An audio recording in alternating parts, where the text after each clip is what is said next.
नमस्कार। Ground news Chhattisgarh में आपका स्वागत है।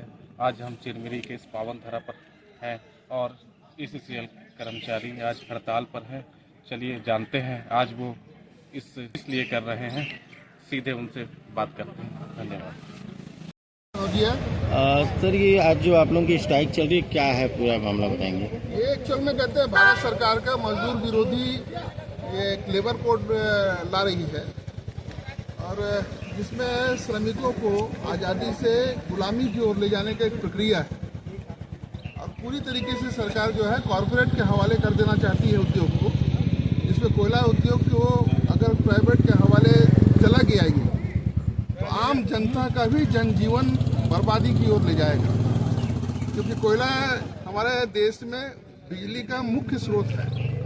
अगर कोयला के ऊपर में नियंत्रण पूंजीपतियों को हो जाएगा तो जाहिर बात है कि हमारे देश के आम जनता को जो मिलने वाली बिजली है वो बिजली का भी कहते हैं अतिभार बढ़ेगा और इससे बिजली से बनने वाले सारे उत्पाद जो है देश में महंगाई की ओर हमारे ले जाएगी और जिस तरीके से कम वेतन में अपने बच्चों को, अपने जीवन को, अपने स्वास्थ्य को, अपने शिक्षा को घसीटने का काम मजदूर कर रहा है वो सारे चीज़ों से महरूम हो जाएगा।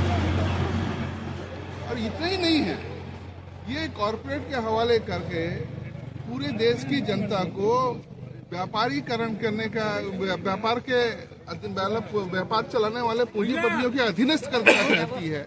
ऐसे में देश के लोकतंत्र और देश की आज़ादी को भी खतरा है।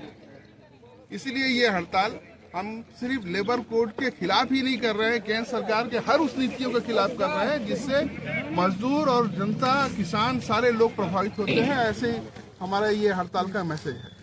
ये जो आप लोगों की हड़ताल है, क्या तीनों शिफ्ट में ही होंगी? तीनों शिफ्ट में, पूरे देश के अंदर ही हड़ताल हो रहा है। हमारे क्षेत्र के अंदर में, कोयला के अंदर में, तीनों शिफ्ट के अंदर में पूरी तरीके से इसी तरीके से हड़ताल होगा जैसे आज सुबह पाली में देखा गया है। हड़ताल को लेकर अगर जैसे आप लोगों की मांगी पूरी अगर नहीं होती किन्हीं कारणवश तो क्या करेंगे? नहीं, हड़ताल के ऊपर में भी कहते हैं ये एक आवाज है।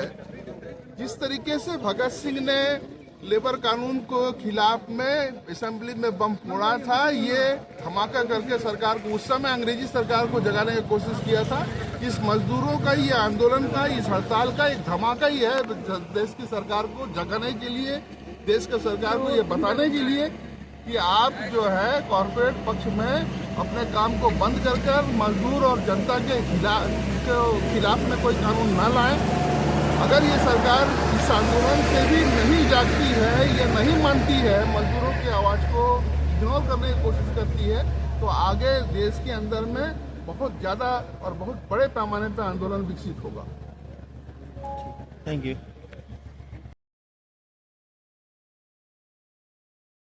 आदरणीय अब्दुल सलीम भैया एवं हमारे कॉलोनी के लिंगराज नायक भैया, आदरणीय राम कुमार कनौजिया अंकल, जितने भी श्रमिक संगठनों का नाम करता हूँ।